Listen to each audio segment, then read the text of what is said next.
Hello students, in this session we will try to learn the transaction verification rules and block structure. We know that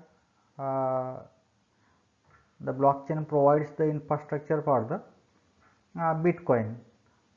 So in the Bitcoin network we have to study the block structure, what are the contents of block, components of block, that we will study in this session.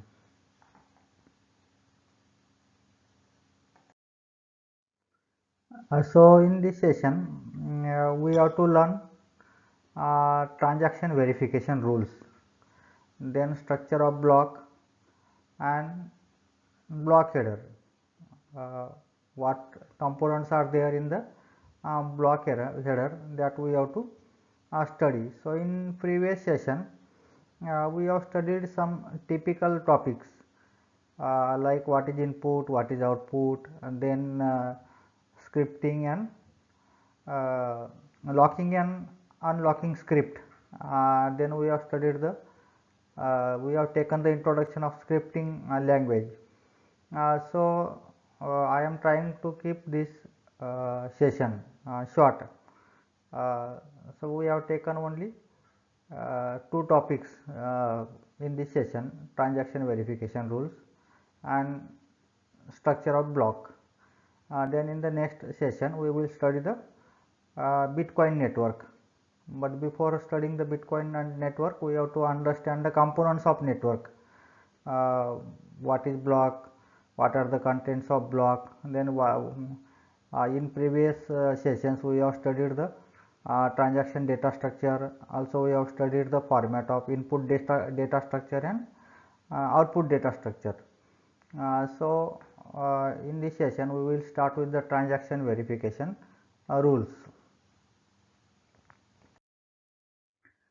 So this is the syllabus of unit 2. We have studied Bitcoin script, double spending problem, then how the transactions are processed in the Bitcoin network.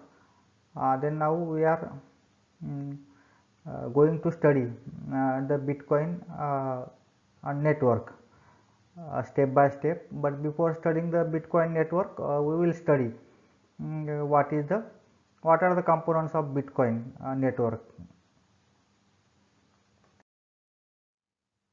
So before the transaction is processed, that transaction is verified. There are some verification rules, and if the transaction conforms to this verification rule, then that transaction is allowed to process.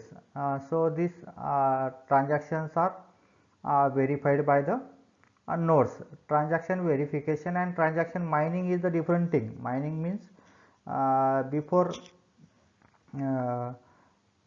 adding the block in the blockchain, that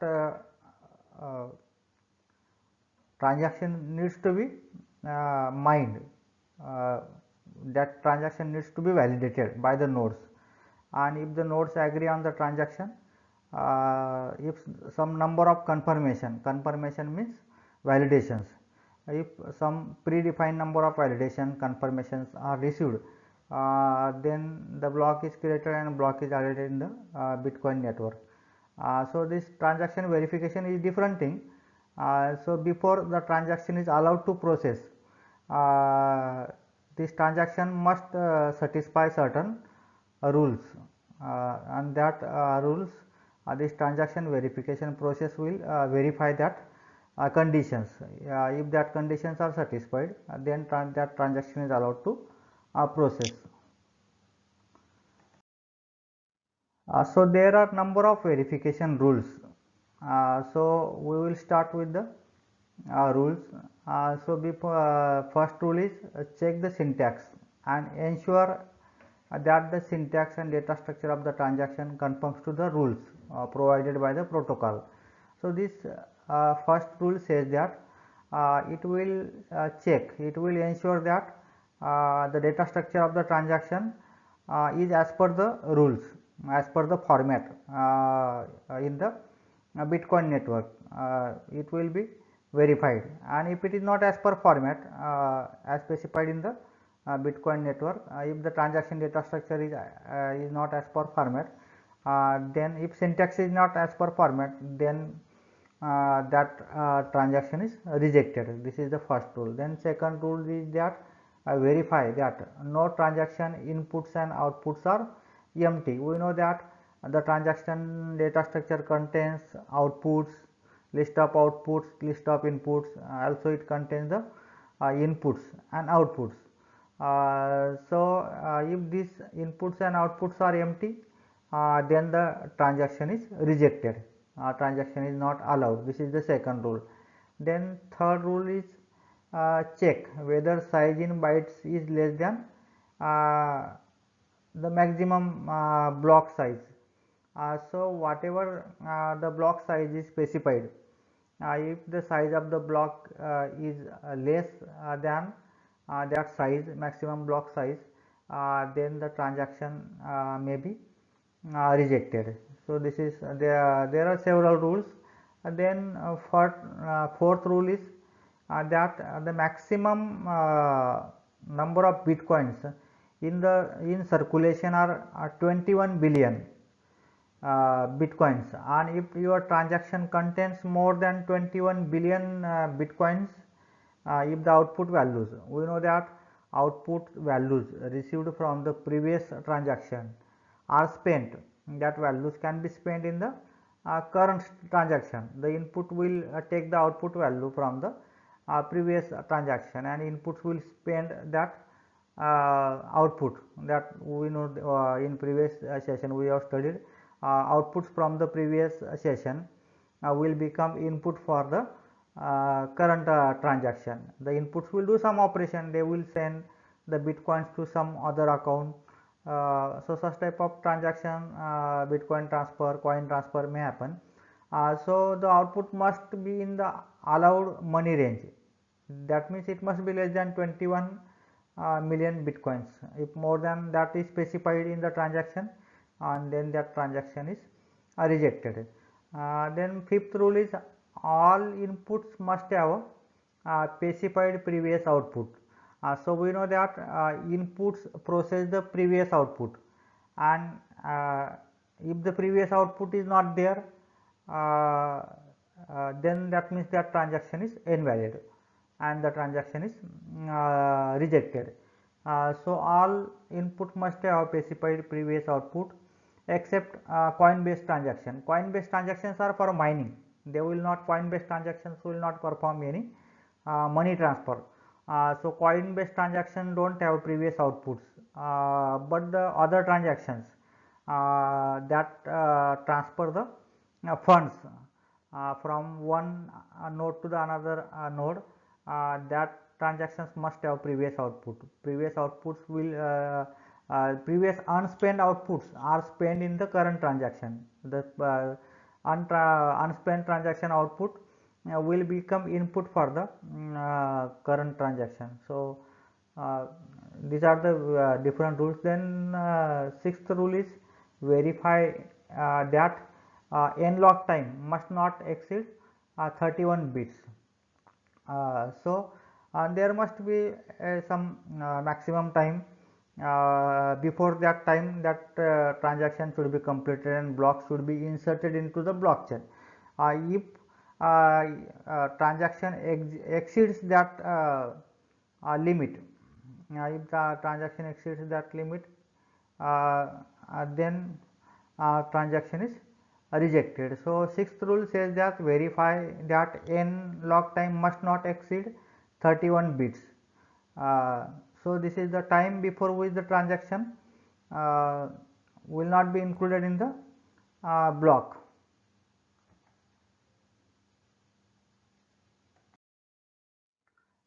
Then the next verification rules are the seventh verification rule is for a transaction to be valid, it should not be less than 100 bytes. Transaction must be more than 100 bytes. Minimum 100 bytes are required. We will see the data structure of the block, you will come to know what are the different fields. In transaction data structure we have studied there are different fields, and that minimum fields require 100 bytes, and if the transaction is less than 100 bytes, then the transaction is not valid and transaction is rejected. And then the next rule is the number of signature. You can see the 8th rule. The number of signature operations in a transaction, in a standard transaction, should not be less than one or more than 2. So this is one more rule. This number of signatures are verified. It should be the number of signature operations in a transaction should be less than 1 or more than 2. So this is the one. Then reject non-standard transaction. We know that there are two types of transaction: standard transaction and non-standard transaction. And there is a one function, one opcode that checks whether the transaction is standard or not. So each standard checks, each standard, you can see this each standard, this each standard function checks that this will allow only the standard transaction. So it will check whether the transaction is standard or not. And then a 10th rule is a transaction is rejected if there is already a matching transaction in the pool. We know that pool is a temporary storage. Before the transaction is finalized, that transaction is stored in the this transaction pool, and if there is already transaction that is matching to this transaction, that means that transaction is already there in the transaction pool. And if the transaction is already there in the transaction pool, then a transaction that will match the previous transaction in the pool, so that transaction is rejected. A transaction is rejected if there is already a matching transaction in the pool or in a block. So this is the 10th condition. Then 11th condition is that the transaction will be rejected if the referenced output, each input exists in any other transaction. So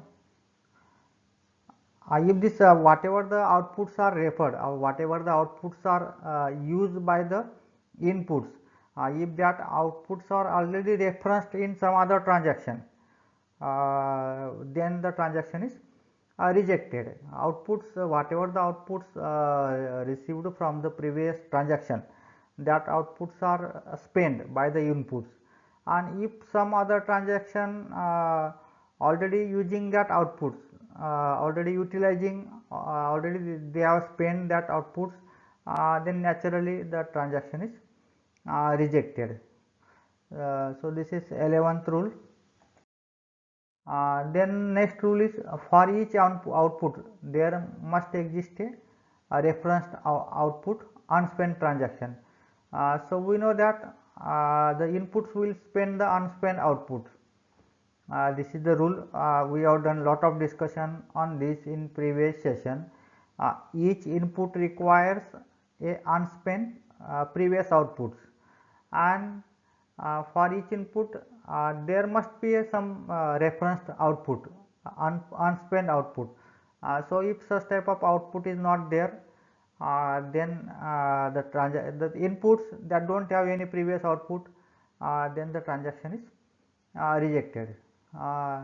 Then next 13th rule is for each input, if the referenced output is the Coinbase, then it must have at least 100 confirmation. If the transaction is Coinbase transaction, then there must be 100 confirmation, otherwise that transaction is rejected. We know that Coinbase transaction is for mining, is for validation. So this Coinbase transaction must contain 100 confirmation. If 100 confirmations are there, then the transaction is allowed, otherwise the transaction is rejected. Then 14th rule, you can see 14th rule, for each input, if the referenced output does not exist, or has been spent already, the transaction will be rejected. So in previous rule 11 and 12 also we have seen, for each input there must be a reference previous output, and that output must be unspent. If that output is already spent, then the transaction is rejected. But because input requires a unspent output, and if that unspent output is already spent by some other transaction, then that transaction is rejected. Then next you can see 15th rule, using the referenced output transaction to get input, verify that each input value as well as the sum is in the allowed range. You must remember, students, maximum number of bitcoins in the circulation are 21 billion, and your transaction should not exceed this limit. If you are trying to utilize more than 21 billion bitcoins, then the transaction is rejected. So reject the transaction. 16th rule, you can see, reject the transaction if the transaction fee would be low. If the transaction fee is very less, then that transaction is rejected. Then the next rule is about the unlocking script. So each input unlocking script must have corresponding output script. This we have studied. There must be two types of script, locking script and unlocking script. Transaction, if the transaction is valid, then that transaction have locking plus unlocking script. If both script are not present, then that transaction is not valid. The transaction may be rejected. So these are the various reasons. Because of these reasons, the transaction is rejected.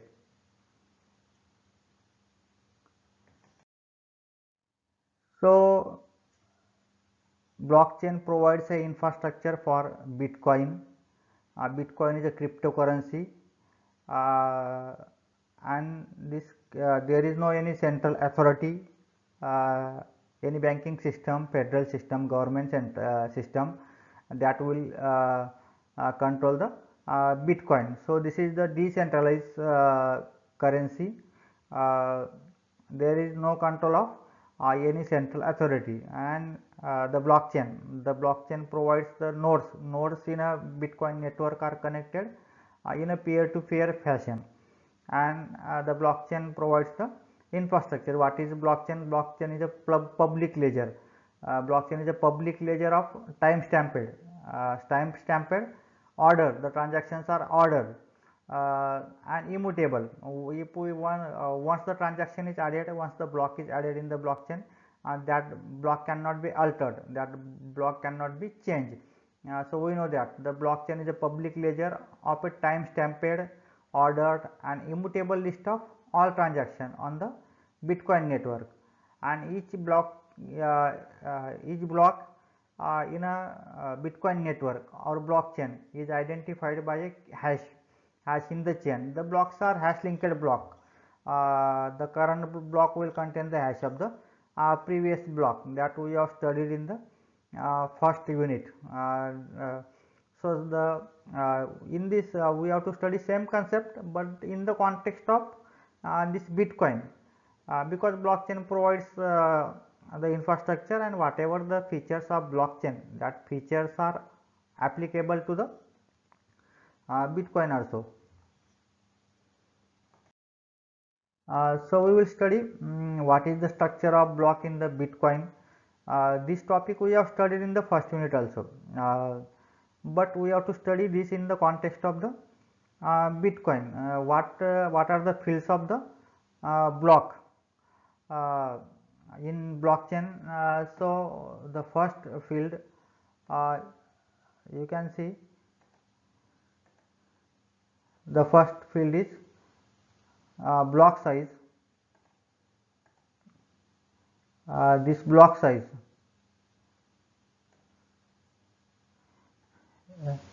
Block size will specify the this is the size of block. Then you can see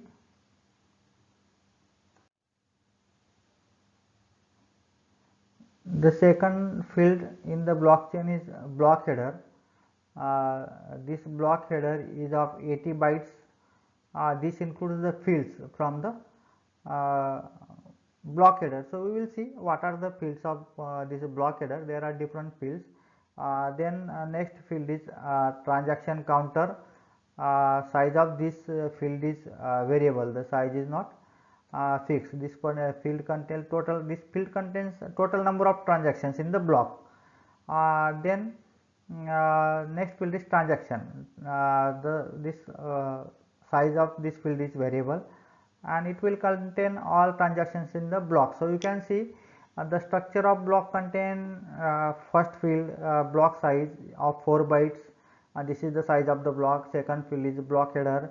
It contains the header information. So we will see, we will explore this header. There are various fields in the header. Then transaction counter. Transaction counter will contain list of number of transactions in the in that block. The block contains number of transactions. Then transaction, next field variable. So this transaction field will contain the transactions in the block. So we have seen the structure of block in previous slide. Structure of block contains block size is of 4 bytes, block header of 80 bytes, transaction counter. This contains total number of transactions in the block, including the Coinbase transaction. Each transaction contains the Coinbase transaction. So in previous session we have learned, we know that each transaction contains the Coinbase transaction, and size of this transaction counter field may be from 1 to 9 bytes. Then the block will contain transactions. So it will store all the transactions in the block. So these are the various fields in the structure of block. Then students, we will try to learn the fields of block header. So you can see there are various fields. The first field in the block contains magic number of 4 bytes. Then next field contains the block size. Then block header. You can see this block header.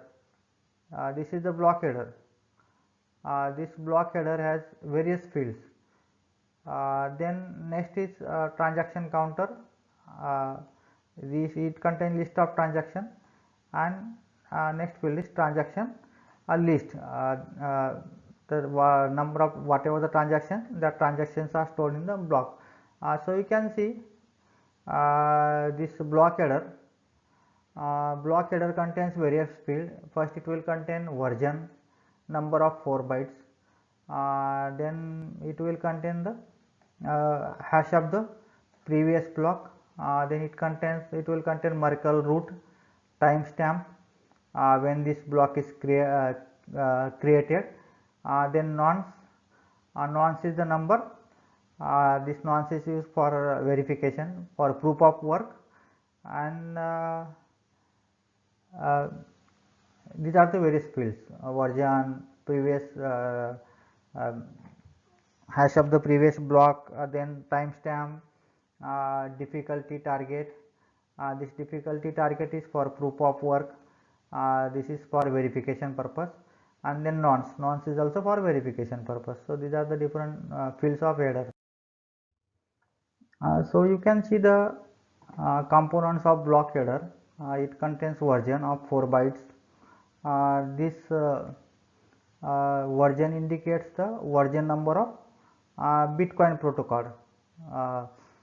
So this version number will indicate which Bitcoin protocol is used. Ideally, each node running Bitcoin protocol should have the same version number. Then previous block hash. it contains the hash of the previous block. These blocks are linked, and the current block will contain the previous block, hash of the previous block. We know that there is a first genesis block. Genesis block don't have the previous hash because there is no block before the genesis block. This is the first block.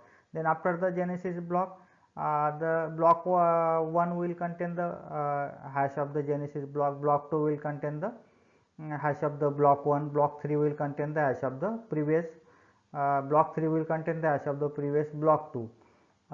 So this is the significance of this previous block hash value.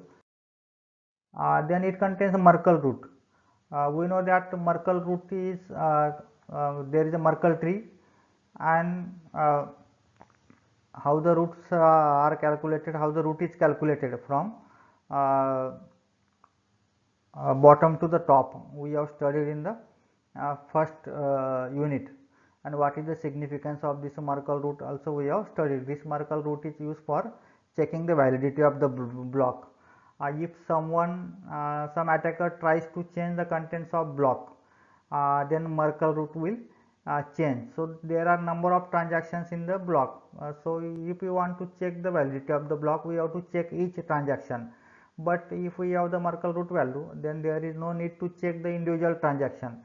Only verifying the Merkle root is sufficient. If attacker tries to change any transaction, the Merkle root will change and the block will become invalid.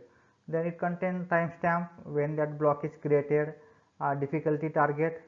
So this difficulty target is used by the proof of work during the validation mining process. The mining process is done by the nodes. Nodes will verify the transaction. Nodes and after the verification of transaction, the block is created and block is inserted in the blockchain. So we will study more about the this proof of work verification, how the mining is done in coming sessions. So we will keep it for next sessions. We will not go into the details of this proof of work. In this unit there is a second part. In that part we have to study the consensus mechanism in detail. During that study you will get more about this proof of work. Then nonce. Nonce is the random number that satisfies the puzzle during the mining. This is again for verification purpose, mining purpose. So these are the different fields of block version, and then hash of the previous block, Merkle root, timestamp, difficulty target, and nonce. This we have studied in the first unit also, but we are studying this topic in the context of the this Bitcoin network, because Bitcoin blockchain provides the infrastructure for Bitcoin. The Bitcoin relies on blockchain infrastructure. So there are different components in the block header version. It is of 4 bytes. It specifies version number of protocol being used, previous block hash, Merkle root, timestamp, difficulty target, and nonce. So thanks for watching this session. In this session we have studied only 2 topics, how the verification is done. Verification and validation is different. In validation consensus mechanism is used, and proof of work and different methods are used to verify the transaction. Transaction is mined. This process is called mining. Mining is different and verification is different. Verification is done when the transaction data structure is created, and this verification will check whether the transaction is valid or not, and if the transaction is valid, then it will allow the transaction, and if the transaction is allowed, then comes the mining process. Mining is done by the nodes, and for mining, for validation, the nodes will get the reward. So mining is done, mining is different and verification is different, verification of transaction. So don't confuse. These are the different basic concept. Verification of transaction is different And validation or sometimes validation is called mining. This mining is done by the nodes, so mining is different. So today we have studied the rules for verification of transaction data structure, and also we have studied the structure of block in a Bitcoin network. So today we will stop here. Thanks for watching this session.